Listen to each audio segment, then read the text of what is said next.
Qondarma dövlətlərinin bayraqlarını çox asırdılar. Özəlliklə tribunalarda da çox asdılar. Bir neçə nöqtədə var idi hətta bu məsələ. O da necə 1-2 ayın ərzində Ronaldinho'ya çevrilir belə.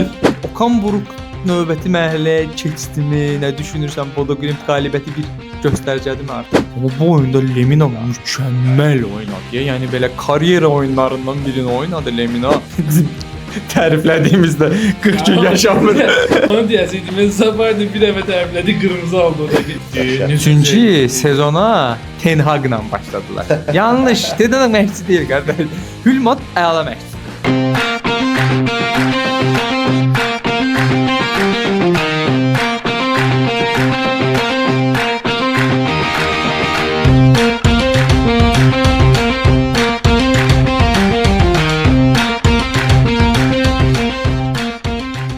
Hər kəs salam. Tiki-taka onlayındasınız. 11-ci Playmaker-la qarşınızdayıq. Yenə hər zaman kimi nur üzlü insanlarla bərabərəm. Elgün, Rəsul və mən Nihat seriyamıza başlayırıq.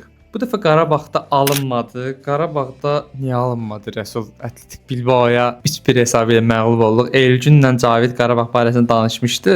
İlk olaraq bu dəfə səndən başlayaq. Önə də keçdiyi oyunun əvvəlində ancaq sona qədər dözə bilmədik deyə bilərikmi? Təəssüratların necədir? Çox təəssüflər ki, alınmadı. Amma biz oyundan öncə də düşünəndə ki, Qarabağ necə ola bilər ki, qələbə qazansın, buraxdığı qol kimi, yəni təsadüfi bir qol. Təsadüfi bir qolla qələbə qazana bilərdi və bunu da çox yaxşı əslində etmişdilər və çox yaxşı qapatmışdılar. Atletik kimi atletik bir komandanı çox gözəl adları atletikdir. Çox gözəl ram edə bilmişlər əslində. Sadəcə burada səviyyə fərqi də var. Oyunçuların fərdi belə səhvləri də çox. Burada keyfiyyət fərqi hiss olunurdu məncə. Keyfiyyət fərqi çox hiss olunurdu, amma burada əsas diqqətimi çəkən məqam məşqçilər arasında fərqin demək olar ki, hiss olunmaması idi. Mənə görə bəli. Tamam. Yəni Qurban Qurbanov çox gözəl taktika ilə çıxmışdı, çox əla düşünmüşdü, hesablanmışdı. Biraz məncə də bəxtə güvənmişdi. Və biraz da oyunçularına çox güvənmişdi ki, həmin oyunçular onu biraz yarıda qoydular əslində. Vəziyyətdən çıxaracaqlarını düşünürdü. Bəli, və çıxarda bilmədilər. Bəs bu ilk 2 oyun ona bunu göstərirdimi həqiqətən ki, oyunçularına güvənsin bəlkə? Benfica ilə Kopenhagen oyunları. Əlbəttə, tam güvənə bilərdi. Çünki biz keçən verilişdə də bildirmişdik ki, bir ordu kimi onlar tabedirlər Qurban müəllimə. Amma bu dəfə ordu və ya general fərqi olmadan səviyyə fərqi öz sözünü dedi. Gözlənilən məğlubiyyəti də aldı, nə qədər pis olsa da. Elgün, sənə belə bir pas atmaq istəyirəm. Oyundan sonra ya özəlliklə sosial şəbəkələrdə tənqid olunan 2 şəxs var idi. Bir epizoda görə bunu tənqid elədikdə, bir də ümumiyyətlə oyun performansına görə. Biri Elvinin hərəkəti oldu, bir də Nərimanın ümumi performansı haqqında çox danışıldı. Rəsulun sözündən biz belə anlayırdıq ki, əslində futbolçular Qurban Qurbanovun taktikasına çox bağlı qalıb oynayırlar da. Tam olaraq bütün vəzifələrini yerinə yetirməyə çalışırlar da. Məncə Elvinin hərəkəti, özü Qurban Hocanın da özündən çıxdığı bir şey göstərdi. Kadr yarandığında Elvin niyə elə bir şey hərəkət elədi? Öncəliklə ilk dəfədir mən Qurban Hocanı o qədər belə çılğın, o qədər bir şeyə etiraz edən, reaksiya verən formada gördüm. Mən heç görməmişdim. Tamam. Qurban Hoca kimi sakit adam. Çox mimiksiz olur, bilmirik, biz sevinir üzündə. Qurban Hoca həmişə o qədər sakit olub ki, yəni bilmirsən sevinir, üzülür, nə baş verir bilmirsən. Elvin hərəkəti həqiqətən düzdür, bizim biraz deməyimiz biraz qəlbə çıxır, amma qarşındakı komanda Atletik Bilbao'dur. Yəni o qədər güclü komandadır. Artıq uduzursan, son 20 dəqiqədir və hər qarşılığında mübarizə aparmalısan sən. Arxaya çevirə bilirsən, adda şikayət edirsən ki, topu niyə bərk atdı? Yəni üstünə get də, bəlkə səhv eləyəcək, qapısının ayağının altına qalacaq top, nə yıxılacaq. Bir şey olacaq da burada. Niyə adda elədiyin etiraz nəyi dəyişir orada həmin an? Və Elvin oradan yəni, topu götürsəydi həmin an birbaşa qapıya bomboş idi qapı. Yəni qol vura bilərdi. Əslində bu da biraz tənqid olunur ki, qarşı tərəfdən ki, o oradan aslında qapıya vura bilməyəcəkdi. Bu mümkün deyildi, real görünmürdü ən azından. Sadəcə sən dediyin məsələdə nə dəstək ola bilərəm? Qarabağın belə deyim də əsas oyun mentaliteti mübarizə aparmaq uğrundadır da. Yəni sən ondan vaz keçdin. Sən biz necə hansısa bir adam nə bilim xidmət sektorunda yaxşı işini görməyən onu tənqid edirik ki, vəzifə öhdəliyini yerinə yetirmir. Bir növ Elvin elədiyi o idi əslində. Bu adam yerinə yetirmək olduğu işi görmədi. Əslində məncə düşünürəm ki, biraz ən potensial, ən yüksək belə deyim də zirvələri hədəfləyən ya da bunu vəd edən futbolçumuz Elvindir, Azərbaycanlı olaraq düşünsək də. Və ondan belə bunu görmək xətrimizə dəyir də belə deyək bir növ. Amma bu bir digər tərəfi də Nəriman tərəfidir. Nərimanın artıq bu ilk tənqid olunduğu oyun deyil. Yəni zaten bu adam keçən mövsümdən etibarən tənqidlərə tuş gəlir. Braqaya vurduğu qolla biraz onları soyutmuşdu, amma bu oyunda yenə gördük ki, keyfiyyət məsələsində problem var. Nəriman öz əlində nə deyə bilərsən bu oyun barəsində? Nəriman'da bəlkə də Azərbaycandan çox müdafiə insan mən olmuşam belə öz aramızda danışanda da ya başqa bir ortamda danışanda da həmişə gənc olmağı, məncə potensial olan oyunçudur. Yəni son hətta bu mövsüm göstərdi ki, yəni bir şeylər var onda. Əgər üzə çıxara bilsə, həqiqətən bir şeylər var. Bilbao ilə oyun o qədər biabırçı oynadı ki, yəni qol vurmamağı problem deyil. Mövsüm ərzində heç bir qol vurmasa belə, yəni elə bir oyun oynayır ki, deyərsən ki, komandanın %90'ı bu oyunçudur da. Sona gələn mübarizə var, 90 dəqiqə pressing elə. Nəriman 5-ci dəqiqədə də qaça bilmirdi. Hissənin sonunda da qaçamırdı. 70-də oyundan çıxanda orada da belə qaçıb çıxmağa belə yox idi o adamın. Biraz rəqibdən çəkinmə var idi elə bil futbolçularda. Mən onu hiss elədim sanki. Rəqibdən çəkinirdilər. Bir də inamlarını itirmişlər. Hə, rəqib Bilbao ilə oynayırıq, San Mamesdəyi. Biraz da onun həyəcanı var idi sanki. Mən də anlamadım. Oldu sən Benfica'ya qarşı 15-ci dəqiqədə 2-0 geri dönüş eləyirsən 2-0-da. Amma necə Atletico Bilbao'ya qarşı bu qədər inamsız oynaya bilirsən? Ardıcıl Qarabağın əsas üstünlüyü biz həmişə deyirik Qafqazın Barselonası, müdafiədən pasla çıxırlar hücuma qədər. Yəni həmin oyunda Qarabağ 3 dənə pas ardıcıl ata bilmirdi. Heç normal deyildi oyun. Nəsə yolunda getməyən çox şey var idi. Rəsul bu oyunda sanki biraz lənglik var idi komandamızda. Bizim o Barselona örnəyini desək, tez bir şəkildə qərar verməyən, o əzbər məsələsi var oyun əzbərində. Məncə o Qarabağda çox yüksəkdir də. Ona görə uğur gətirən amillərdən biri də odur. Sanki biraz lənglik var idi komandada. Nə bilim, sona qədər mübarizədən də danışdıq. O yox idi. Niyə yox idi? Nə oldu bu? Səfər həyəcanına görə oldu səncə? Yəqin ki, səfər həyəcanına görədir. Çünki nə düzgün qərar verə bilirdilər, nə tez qərar verə bilirdilər. Gec qərar verdikləri də səhv qərar. Yanlış olurdu, bəli. Ona görə mən bunu ancaq və ancaq həyəcana bağlayıram. Çünki yəni yanında heç kim yoxdur. Öz cərimə meydançanın tərəfdəsən və sən 2 pasdan sonra top ayağından çıxır düşür rəqibə də. Bunu necə bacara bilərsən? Burada ancaq və ancaq sən də qeyd etdiyin kimi həmin o həyəcan amili bizi, evimizi yıxdı. Bir də futboldan biraz kənara çıxıb sonra yenidən qayıtmaq istəyirəm. Bilbao şəhərində gün boyunca erməni təxribatı ilə qarşılaşdıq. Bilmirəm nə qədər görə bildiniz o məsələləri. Deməli bu qondarma dövlətlərinin bayraqlarını çox asırdılar. Özəlliklə tribunalarda da çox açdılar. Bir neçə nöqtədə var idi hətta bu məsələ. Hətta Azərbaycan dilində yazmışdılar ki, Qarabağ ermənilərində falan yazmışdılar. Ya bu kimi məsələlər də səncə komandamızın konsentrasiyasına, motivasiyasına təsir elədimi? Hər halda ki təsir edib, amma artıq belə deyək, 5 il bundan qabaq daha çox təsir eləyərdi. Yəni və 6 il bundan qabaq daha çox təsir eləyərdi. Ki onda da olurdu. Hətta bir oyunda Rəşad Sadıqov topla birlikdə dronu vurmaq istəyirdi, dronla Bəli, bəli. Onda daha çox təsir edir. Çünki onda yaralı yer idi, kədərli yerimiz idi. Amma indi yəni əslində o qədər də təsir etməməlidir. Sən zəfər çalmış bir xalqın nümayəndəsisən və tamam eliblər, okey. Zaten dünya tərəfindən bu tanınmır. Əsasən hamı təsdiqləyib ki, Qarabağ Azərbaycanındır. Və o qədər təsir etməməlidir, amma bəlli ki edib. Bir də siyasi müstəvidə də artıq bu məsələlər həll edilməyə qarşı gedərkən, yəni futbolçular bundan təsirləndi, bir ucuz bəhanə kimi qalır sanki. Yəni o qədər professional futbolçu yoxsa və biz düşünürük ki, Qarabağ yüksəkləri hədəfləyir. Belə ucuz bəhanələrlə sığışmamalıyıq deyə düşünürəm.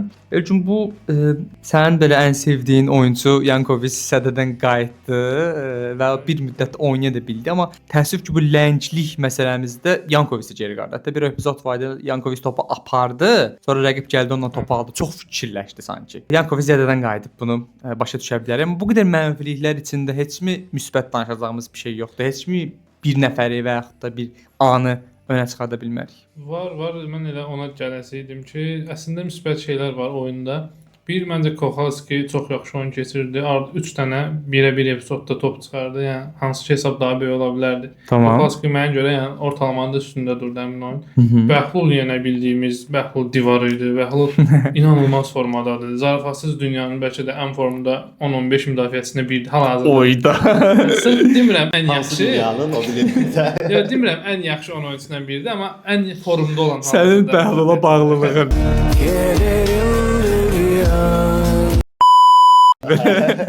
Məncə adam çox üst səviyyə oyun çıxarır. İnsan nəğməsində oyun çıxarır artıq. Həqiqətən.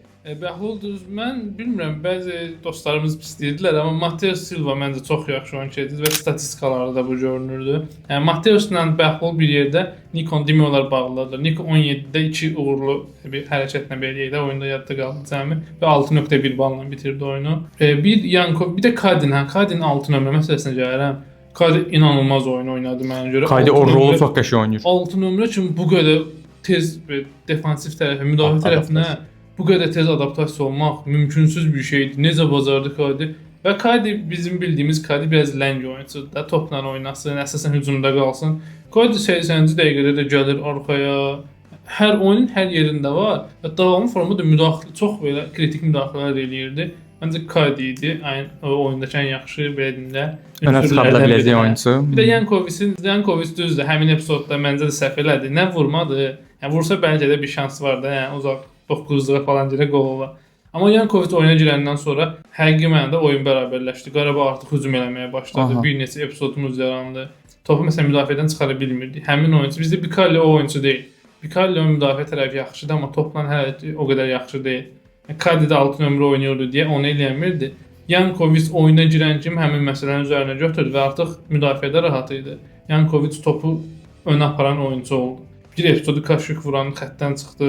Bir dənə penaltiyə çox bənzər epizod oldu. Kaşuk niyə ilk 11-də başlamır bu arada? Yəni hər oyuna daxil olundan sonra müsbət təsir göstərir.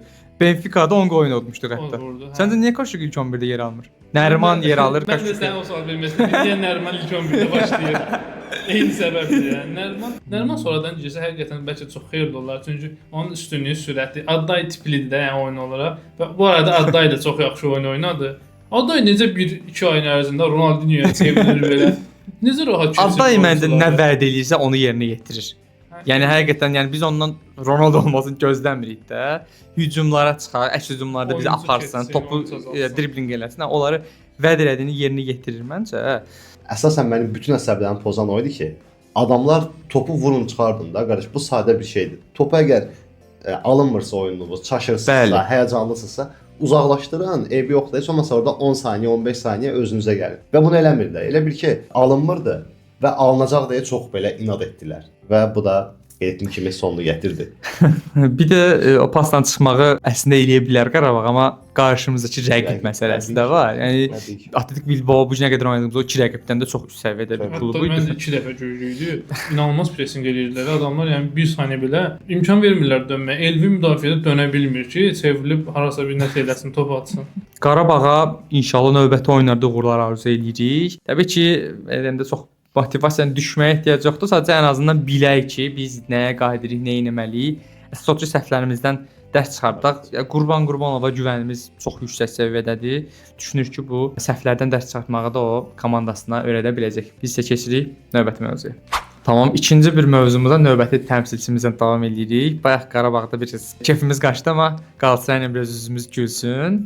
Əsas Galatasaray Bodo Glimt üzərində qələbə qazandı 3-1 və xüsusilə bu qələbənin belə deyim də bir şimal təmsilçisinin üzərində olması bunu daha böyük bir xəbər halına çevirir. Çünki Okan Buruk'un ən böyük tənqid aldığı məsələlərdən biri o idi ki, fiziki güclü olaraq, yəni şimal klubunun təmsilçilərinə qarşı oyun oynaya bilmirdi. Nə səfərdə, nə evdə də. Yəni mən keçən il F-Spor oyununu xatırlayıram, 4 udmuşdu da. Yenə tər su içində, yəni mümkün deyil də. Okan Buruk növbəti mərhələyə keçdimi? Nə düşünürsən? Bodo Glimt qalibiyyəti bir göstəricədirmi artıq? Bəli, sən də qeyd etdiyin kimi keçən illərdən Okan Buruk soyuqdan qorxur deyə mən düşünürdüm.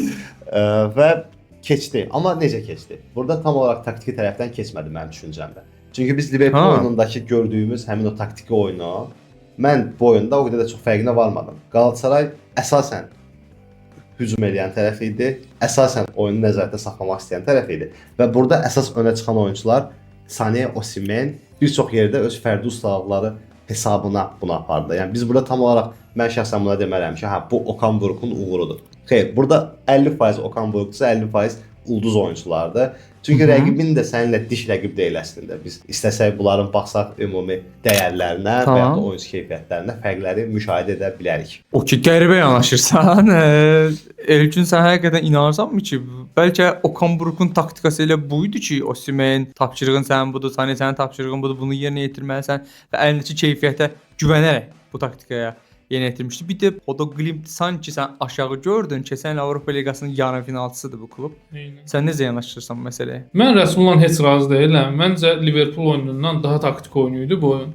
Çünki Liverpool oyununda əksərən müdafiə olunurdular. Yəni xüsusi bir şey çox da eləmirdilər. Amma Bodo Glimt oyunu Okan Buruk'un bayaq dediyim məsələ bir pillə artıq qabağa getdiyi oyun idi. Niyə görə? Çünki həmişə türk klubları, mən də təzə Qalatasaray yox, ümumiyyətlə türk klublarının bu şimal klublarının oynamaq problemi həmişə olub. Əlbəttə. Fiziki olaraq həmişə əziliblər də sözün həqiqi mənasında.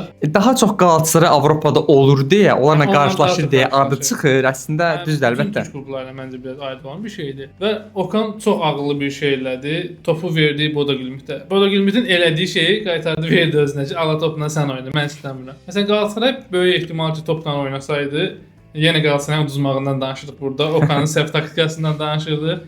Heç nə də alınmadı, bu söhbətləri eləyirdi. Bodo Glimt topla oynamaq heç sevən komanda deyil. Bütün gücü fiziki gücdür. Əks hücuma, fiziki hücuma və standart vəziyyətlərə güvənən komandadır. Qalatasaray da verdi topu Bodo Glimtə. Bodo Glimt topla nə edəcəyini bilmədi və Okan Buruk inanılmaz bir şey elədi orada. Sırf Osimhen'in, Barış Alper kimi oyunçuların, Sané'nin sürəti və pressing gücündən istifadə elədi. Bodo Glimt'i öndə sıxdı. Bəlkə də biraz riskli idi bu məsələ ki, Bodo Glimt əgər çıxsaydı müdafiədən təhlükələr hücum eləyərdi. Amma Bodo Glimt'in burada məsələ gəlir ki, fiziki güc. Anladım sizə. 3 dəfə düzəltdiniz. Nə? O da baxın mənə kültürü. Glimt deyə. Bodo Glimt deyil. Glimt. Qalatasaray pres gücünə inandı və Bodo'nun burada müdafiəçilərinin keyfiyyət məsələsinə gəlirik burada. Bodo topla oynamağa öyrəşməyib də artıq müdafiədən pasdan çıxamırdı. Və gördük ki, qolun birində özləri Osimheni ötürdülər. Birində gedib Osimhen aldı ayaqlarından. İki qolu, yəni heç nədən iki qolu bu formada vururlar sırf pressing gücünə. Məncə Okan çox yaxşı, çox uğurlu taktika ilə, yəni Bodo kimi komandaya 66% uduzaraq topu belə deyək, topu uduzaraq oynayırdılar. 62. Bodon statistikası 62-yə 38-i topa sahib olmada. Bir də burada məsələ nədir? Eintracht Frankfurt oyunundan sonra yadınızdadırsa, ona tənqid etdilər ki, bu nə hesabdır, bu nə oyundur?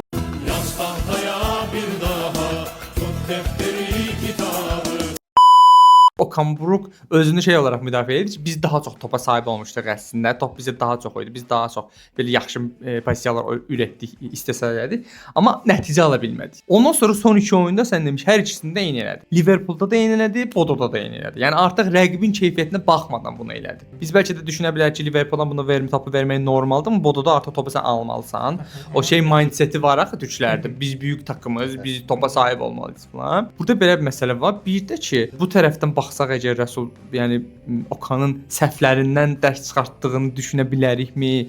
Frankfurt oyunundakı bu səhvləri həm Liverpoola, həm Bodo'ya daşıması. Bir də nüans nədir? Galatasaray zaten böyük klublarına oynaya bilirdi. Bax, nəticə alınmamaq məsələsində qatıla bilər, amma Bayern Münchenə qarşı, United'a qarşı, Tottenham'a qarşı əla oyunları var. Ki nəticəni əslində bir dənə Bayernlə ala bilməmişdi. United'in Tottenham'dan istədiyi nəticələri almışdı. Bodo'ya qarşı eləyə bilmirdi bunları bu məsələ. RFS-yə uduzurdu yəni bu adamlar. Bir də əslində riskli bir oyun oynadı Elgün demiş. Yəni bu Liverpool oyunda tərəflədiyimiz oyun nə idi? İlkay Gündoğan kimi bir beyin var. Oyunu yönləndirir, yavaşladır, tempi tənzimləyir. Burada amma bildiyin o hurra pressing deyirik. Yəni o riskli bir hurra pressinglə nəticə də aldı. Fərqi nədə görsən? Sadəcə oyunçu keyfiyyəti ilə açıqlayırsan bunu? Yox, xeyr. Burada rəqibi düzgün analiz etmə və oyunçulara da həmin o analizi düzgün ötürə bilmə. Tamam, İlkay, sən mənə Liverpool oyununda lazımsan oyun qurucu kimi. Bodo da əsasən sən mənə lazım deyilsən. Bodo'ya qarşı mənə pressing lazımdır. Bodo'ya qarşı onları çaşdırmaq lazımdır. Çünki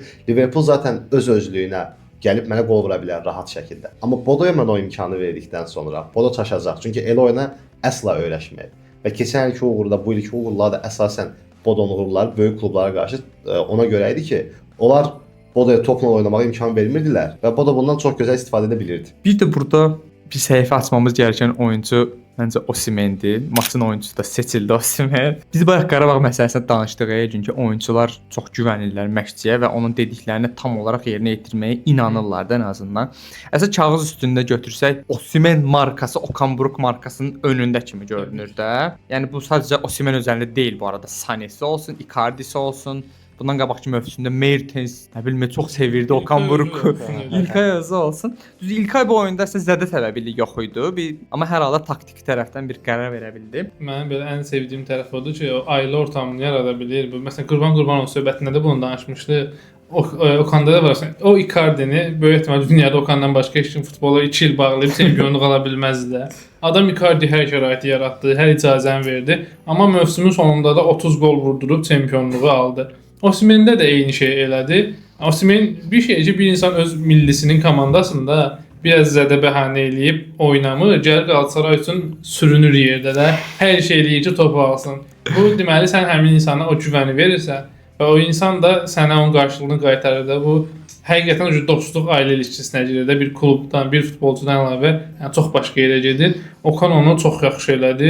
Bu kommunikasiya tərəfdən həqiqətən Rəsul demiş, yəni Avropa məşqçisi səviyyəsindədir məncə artıq Okan Buruk. Yəni taktiki tərəfdən təbii ki, eksiklikləri var, amma kommunikasiya tərəfdə tam belə elit səviyyənin məşqçilərinin kommunikasiyasına aiddir məncə. Bir də belə bir məsələ və kommunikasiya tərəfdən danışmışkən, Sani artıq tam olaraq qayıtdı deyə bilərik, Qalatasaraya xoş gəldi deyə bilərik Saniyə. Çünki Sani Başakşehir oyununda da bundan qabaqki liqa oyununda qəşəng performans göstərmişdi, amma bu oyunda çox super oynadı. O işte 100 metr dribling elədi.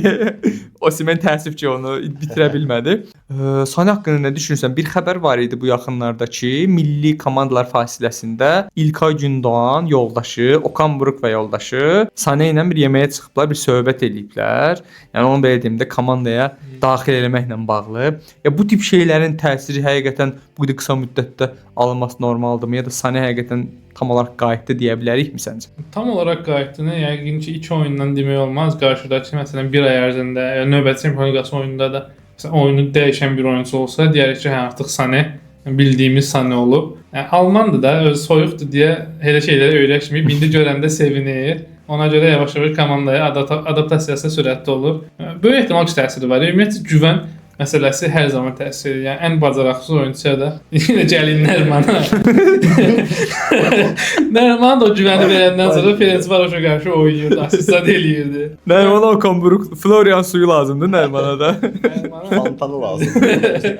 Bir də bir oyuncu daha haqqında danışmalıyıq məncə. Rəsul, normalda biz Qalatasarayın uğurlu maçlarından sonra hər zaman yarım müdafiədən ön plana çıxartdığımız oyuncu Torreira olur. Amma bu oyunda Lemina mükəmməl oynadı. Yəni belə karyera oyunlarından birini oynadı Lemina. Bir də Okan Buruk barəsində bir tənqid olunur. Arada ki, Sara Premier Liqada əla oynayırdı. Gəldi bura Okan Buruk məşqi yedi, fiziki düşdü. Zaha Okan Buruk məşqi yedi, fiziki düşdü. Bəs bu Torreira Lemina niyə düşmür? İlkay niyə düşmür? Osimhen niyə düşmür? Bu barədə nə deyə bilərsən? Bir də biraz 3 dəqiqə Lemina tərifləsən qəşəng olar. Lemina həqiqətən də çox gözəl və tam olaraq da hər komandanın axtardığı bir oyuncu profildir. Yəni mən inanmıram ki, top 5 liqada istər Barcelona, Real Madrid, Juventus falan fərqi yoxdur. Onlara Lemina kimi oyuncu lazım olmasın. Çünki əlbəttə, adamın həm ayağı yaxşıdır, yəni pas atır, pas qəbul edir. Ortalamanın üstündədir ən azından. Üstündədir, bəli. Həm daimi olaraq işləyir və Lemina'nın ikinci dəfə, yəni bu son qayıdışında desən Fenerbahçe ilə oyundaydı. Onda da çox gözəl oyun keçirmişdi. Hətta ona baxırdıq sənə. Orada məsələn çox möhtəşəm oyun keçirmişdi. Oyunu idarə edirdi və bu tip oyunçular oyunu öz nəzarətlərində saxlaya bilirlər. Necə? Onlara yəni də qeyd etdiyimiz kimi, məsələn burada Okan Buruk'un əməyi çoxdur ki, ona o motivasiyanı ötürə bilir ki, tam bu oyunda mərkəzi sən saxlamalısan. Sən əsas qərar verməlisən, sənin oyunun asılıdır bizim bütün komanda. Və Lemina'ya bu tapşırığı yükləyəndən sonra Lemina vəhşiləşir yəni. Yanında Makelele, Kante falan hamısı bir kənara qalır və adam həm arxada, həm də irəlidə öz potensialını tam istifadə edə bilir. Bu oyunda da oyunun ən yaxşı oyuncusu da Osimhen seçildi. Osimhen seçildi istəyirəm. UEFA-da vardı belə şeylər. Burada Osimhendir məncə yəni. Osimhendir, amma ikinci 100% Leminadır. Lemina 100%dir məncə də və reytingi də zaten yuxarı idi onun ümumilikdə. Qısacası Lemina ürəkdir. Lemina'yı təbrik edirik, burada salamlar. Özəlliklə bu məsələ nədir? Bir də Lemina'nı, Osimhen'i bu qədər ön plana çıxartmamız da məncə təsadüfi deyil. Çünki bir Okan Bol deyə bir şey varsa, həqiqətən Lemina və Osimhen tam Okan Bolun oyunçuları, yəni bu qədər fiziki güclü. Bir də türklərin öyrəşmiş olduğu bir oyuncu tipi deyil məncə bunlar. Normalda türklər daha bacarıqlı, daha istedadlı oyunçu ilə bir nəticəyə gedəcəklərini düşünürdülər də həmişə. Amma Okan Buruk'un üstünlüklerinden biri budur ki, yox. Artıq Avropa fiziki gücə önəm verir də. Bir də biz 90 dəqiqə yaymalıyıq artıq bu oyunu, demə. Lemina, Osimhen kimi oyuncular lazımdır. Uğurlar Qalatasaraya da, təşəkkürlər bu qələbəsi üçün də. İnşallah ki, Qarabağdan da Qalatasaraydan da Çempionlar Liqasında uğurlu nəticələr almağa davam eləyərik. Çempionlar Liqası barəsində biraz danışmağa davam eləyək. Yenə maraqlı oyunlarımız var idi. Qısa-qısa deyinək onlara da. Maraqlı oyunlarımızdan biri Arsenal Atletico Madrid idi. Rəsul 4-0'lıq bir maraqlı nəticə alındı orada. Arsenal 6 dəqiqə 3 gol vurdu. Birdən-birə nəsə oldu. Çoxdaydım ben. Özəlliklə bu Luis Skelly'nin sol cinah müdafiəçisinin topu mərkəzdən alıb mükəmməl reyd eləməsi falan. Yəni bu sanki şey oldu. Müasir futbolda epizodlara bağlılıq artıq yoxdur da. Yəni bu formasiya dediyimiz şeylər artıq qalmayıb. Yəni 4-3-4-4-2 deyə bir şey qalmayıb da. Hamı hər yerdə oynayır. Bu oyunu çox maraqlı gözləyirdim. Çünki burada həm komandalar, həm də məşqçilərin mübarizəsi var idi əsasən. Burada Simeone ilə biz Arteta və iki çılğın məşqçi, iki çirkin məşqçi, rəqibini belə çıldırtmaq türkləridir. Simeone'yə çata bilməz məncə amma. Çata bilməz. Amma bu oyunu çox maraqla gözləyirəm və Arteta'dan əsla bu cür gözəl oyun gözləmirdim. Arteta'nın qorxaq oyununu öyrəşmişəm ki, Arteta belədir. Bana Gökərəsi də verirsən, yenə də qorxaq oyun oynayır. Amma bizi yanılda bildi və çox gözəl də oyun oynadı. Əslində Madrid klublarına qarşı əla oynayır. Oynayır hə? İndiki Madrid klublarını sürüyor. Elgün sən bu Luis Skelly'nin epizoduna çox belə ləzzət elədi sənə. Necə xüsusi qeydlərin var o barədə? Nə fikirləşirsən oyun və o epizod barəsində? O yaşında o qədər təcrübəli oynamaq. Zəmi keçən üzrə çıxmısan, Çempionlar Liqası bir turnirdəsən.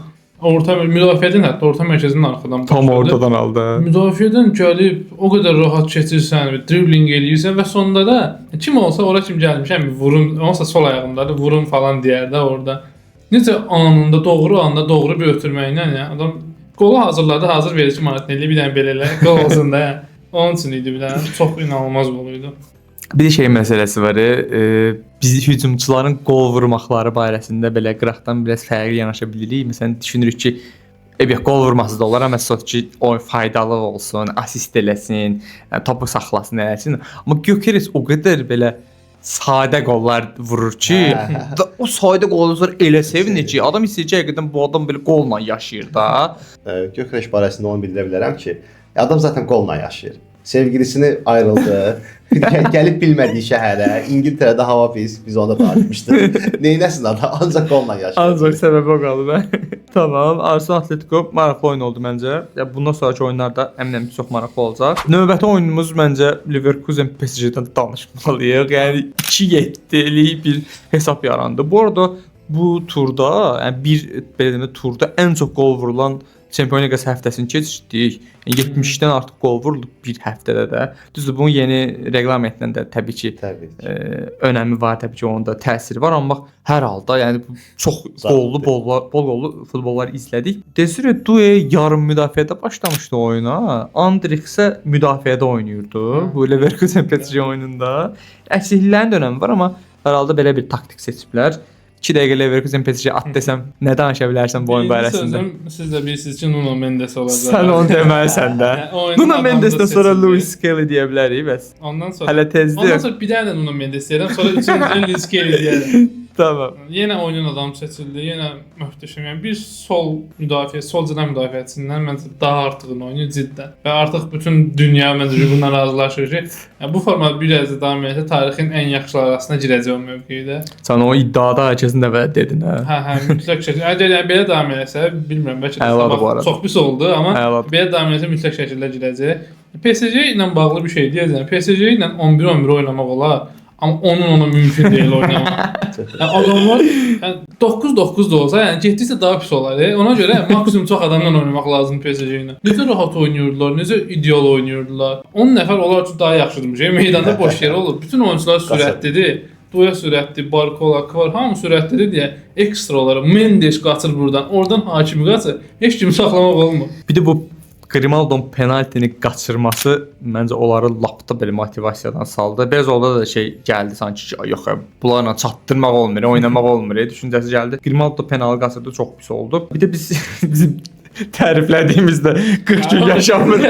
Onu deyəcəkdim. Zabarni bir dəfə təriflədi, qırmızı aldı o dəqiqə. 2 dəfə penaltı elədi, qırmızı aldı. Zabarni qırmızı aldı 4 dəqiqə sonra. Yəni 2 dənə də penaltiyə nədən oldu? Nə oldu ki Zabarniyə? Niyə ki sən onu mükəmməl oynadın bu oyunda? Zabarni verilişə baxdı məncə. Çox belə özündən razılıq oldu, rahat oldu. Belə bir şey deyəcəm sənə Rasul. Məsələn, Kvaran qolunda özəlliklə Grimaldo bildiyin asist elədi də. Yəni Kvaracı gəl vur, götürür də bu qolu. Bu Grimaldo'nun performansı barəsində sən nə fikirləşirsən? Onu belə bu qədər yaxşı göstərən səncə Xavi Alonso sistemi idi. Bir də Leverkusen bütün belə deyim də ulduzlaşmış futbolçuları bir yerlərə getdi, transfer oldular, amma Grimaldo komandada qaldı. Hətta Xavi Alonso özü belə getdi. Bu artıq bir şey açıqlayırmı, yoxsa bir oyundan tənqid eləməyək belə?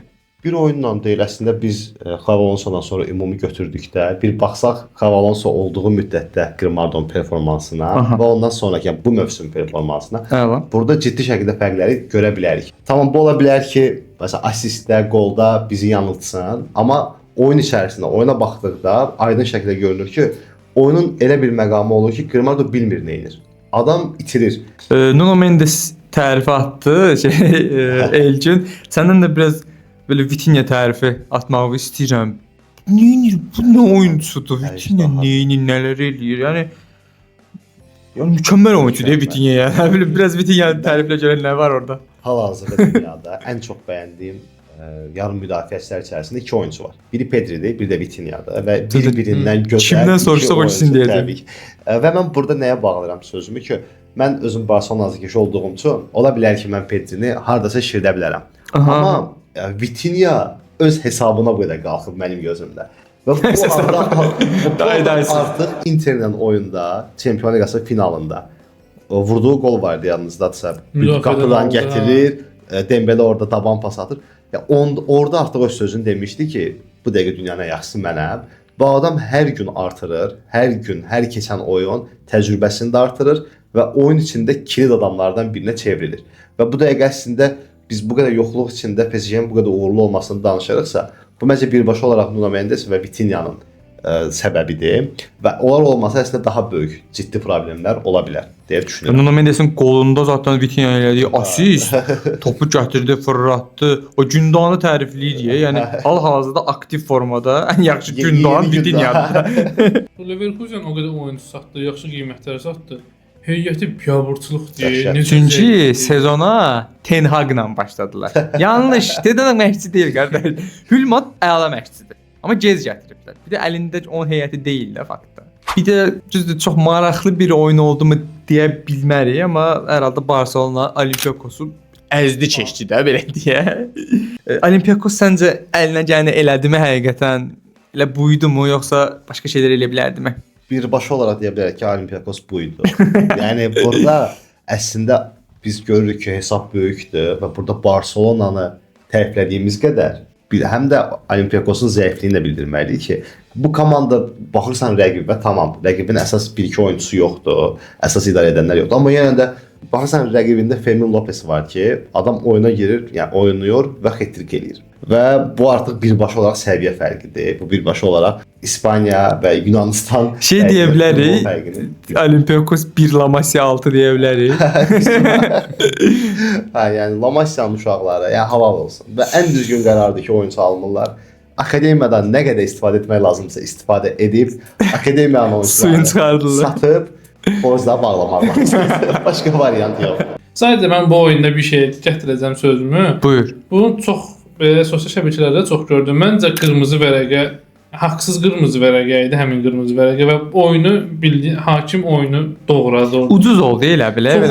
Hətta məncə Barcelona Olympiakos oynayırsa, çox kobud epizod deyilsə, 51-in 49-a biraz zəif komandaya eləməzlər olmaz. Zaten oyunda onsuz da Barcelona 5 dəfə üstündə Olympiakosda. Yəni normalda da istəsə dirəşib udar 6-1. Amma həmin oyunda məncə Olympiakosun şansı deyimmi var idi. Yəni bir ehtimal ola bilərdi də. Həmişə necə Rubin Barcelona olmuşdu. ya Celtic udmuşdu. Yəni Olympiakos niyə udmasın? Həmin qırmızı vərəqə və bütün oyunu çevirdi. Ondan sonra gəldi 6-1-ə çıxdı. Yəni 2-1-dən 6-1-ə çıxdı birdən-birə. Barcelona'da mükəmməl qələbiyyət aldı. Onun haqqında biraz danışdıq və növbəti İspan təmsilçisindən Real Madrid Juventusdan danışaq biraz.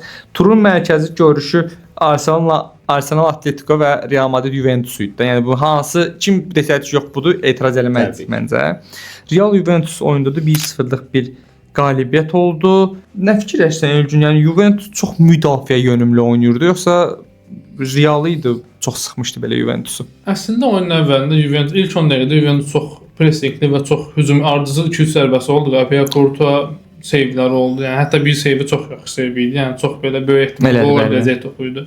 Juventus bilmirəm. Amma bunu çox uzun 90 dəqiqə yaymadı da. Bəlli ki o ilk 10 dəqiqə planı idi. 20 dəqiqə idi yaymadı. 10-cu dəqiqədə dayandılar, çəkildilər də. Mən maraqlıdır ki, yəni o taktiki gediş mi idi, yoxsa yəni gördülər ki, bacarmayacaqlar, arxada boşluq. Yəni Mbappéyə o qədər öndə oynasan, Mbappéyə boşluğu vermiş olursan, yəni onun da sonu məsələn gol falan olur. Görürsən ondan qorxub çəkildiklərini bilmirəm. Amma məncə biraz da davam eləsəydilər, bir yarım saat falan əgər oynaya bilsəydilər o qədər böyük ehtimalca bir gol gələsi idi. Çünki Realın da müdafiəsi aşırı yəni, bir ildir çox səhv eləyir. Yəni, ona görə gol vurmaq məncə Real'a o qədər çətin olmayacaq davam eləsəydilər. Bir də Kenan Yıldızın oyunu alınmadı. Oyun alınsa çox daha yaxşı olar.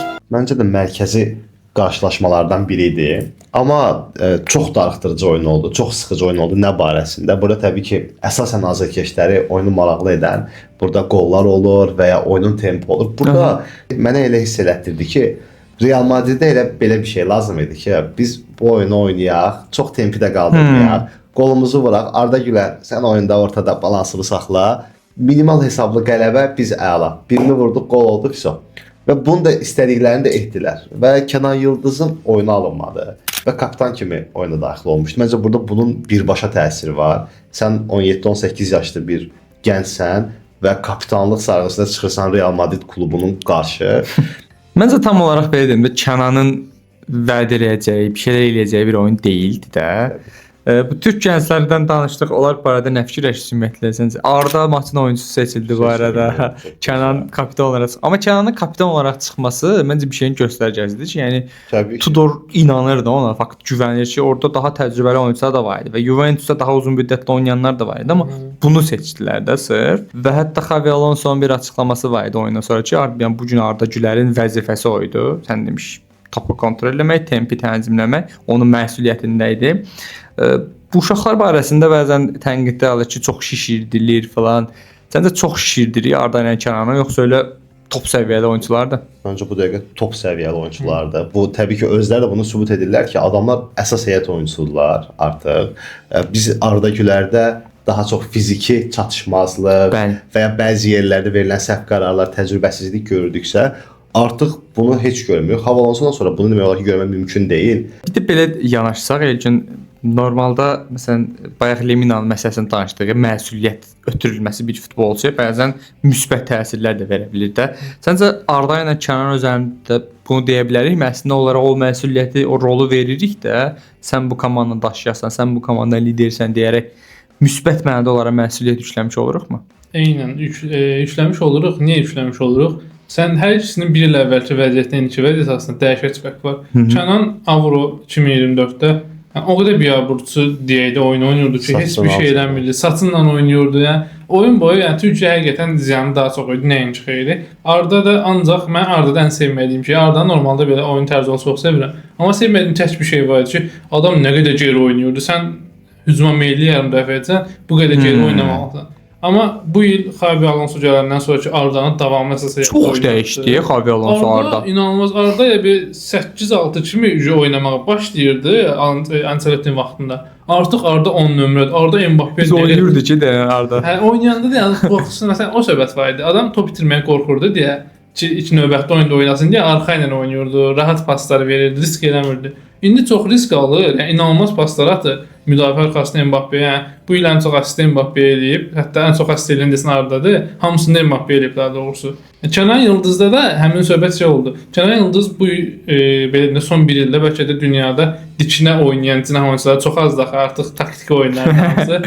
Dikinə oynayan oyunçunun üzərinə gedən təşvik cinah hücumçularındandır. Kenan bir ildə çox dəyişdi və kapitanlıq sarısı olandan sonra artıq Türkiyə millisindəki Kenanı da gördük ki, Adam davamlı formada oyunçunun üstünə gedir. Bir dəfə alınmır, ikinci dəfə yoxlayır, alınmır, üstü yoxlayır. Yəni onu zaten biri keçəndə artıq gedir qol olur həmişə də. İzləyicilərimizə də xahiş edirik bu Kənan Arda üzərində olan öz fikirlərini bildirsinlər və ümumiyyətlə bu playmaker barədə danışdığımız mövzular barəsində sizin fikirlərinizi gözləyirik. Barselonanın bu əziz məğlubiyyəti, Arsenal Arteta'nın gələcəyi barədə biraz danışdıq. Siz də öz fikirlərinizi bildirin və mütləq şəkildə bizim kanallarımıza abunə olmağı, like eləməyi və rəy yazmağı unutmayın dostlar. Bizi hələ çox görəcəksiniz. Özünüzdən müğayət olun. Hələlik. Hələlik.